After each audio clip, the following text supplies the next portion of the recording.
Alright, so I have figured out the way I want to do the support for the shelf and the drawers. This is a piece of oak that I had originally cut to use as a breadboard end for my workbench that I built last year. And this one, I messed it up. It was out of dimension somehow. I don't remember what the problem was, but it wouldn't work, so I ended up making two others. And I just hung on to this just in case it ever came in handy, and I'm glad I did. So this piece right here is going to become the shelf support.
Alright, so this is what I'm going to try to get these runners in here straight. I've got a framing square clamped to the front leg, and this piece back here is pressed flush up against the front of the rails. So by sliding this in right here, that'll give me the location of the runner.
Alright, so here's my stock for the drawers. These two pieces here are going to be the hickory drawer faces. And I'm just going to use regular whitewood, these spruce 1x boards for the sides and backs.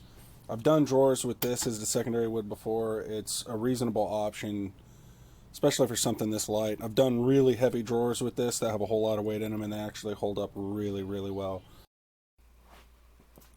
Alright guys, so I'm going to take a shot at half-blind dovetails. I have never done half-blind dovetails before, but I'm going to try them. I've got those laid out so I know what's what, which side is out, which side is front, where the bottom is. And then I have these laid out so I don't get mixed up and cut these wrong. These fronts are 3/4 of an inch thick. So I will measure 9/16 from the front of each board. Knife and adze.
Alright guys, so this is my setup for laying these out.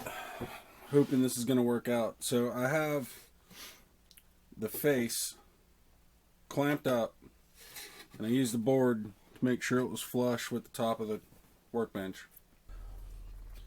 I'm going to get this lined up with the bottom and get my edges lined up as best I can. And then I'm going to use the knife to reach in here and lay all these out.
Well, I'm going to tell you, unless I figure out a way to do this way easier than what I'm dealing with right now, when I get done with these, I'll be proud of them.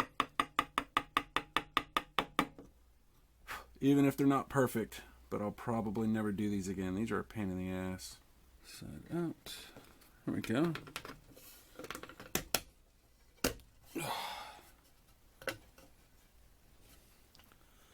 I got gap here, but I have a gap there too.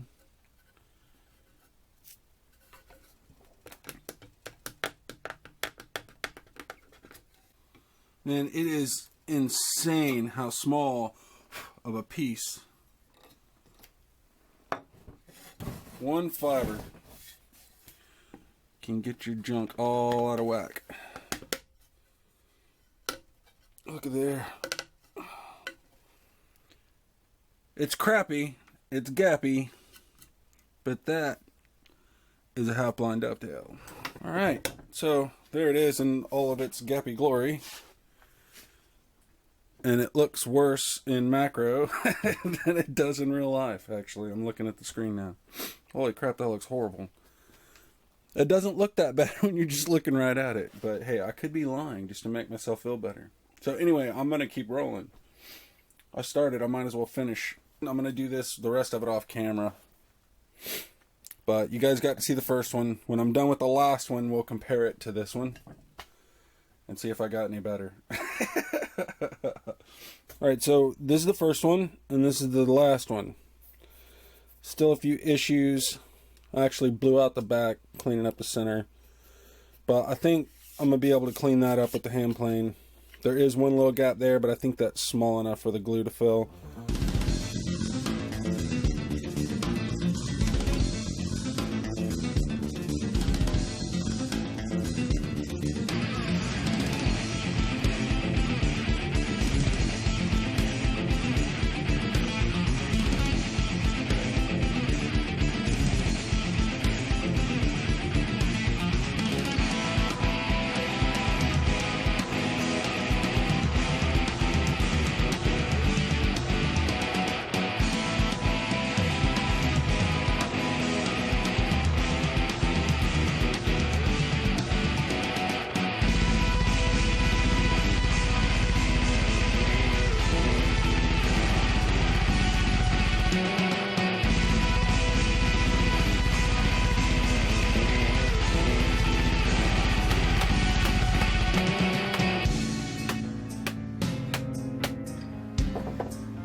Check them for squares.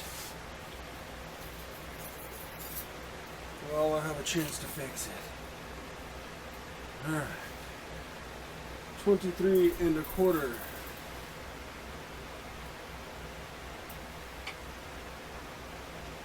I'm within a 30-second. I am happy with that. It is basically built. Now I just got to do hinges for the door. And then I'm going to make pulls. I'm going to do little knobs. And I know the door is sideways. So before you guys say anything, I know.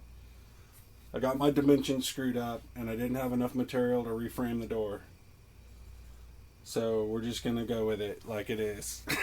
We're going to call it a design element. Doing a frame like this with legs instead of like an actual face frame, you can't use the typical cabinet hinges. So you kind of have to get a little creative. The bottoms of the drawers are like the old style. It's just slid into the back underneath the back and then a single screw holding it in. So nothing extravagant. And if the bottom ever breaks, I can just replace it. Alright, I'm going to rip the card out of this camera and start editing this video. And I will see you guys next week. Thanks for watching.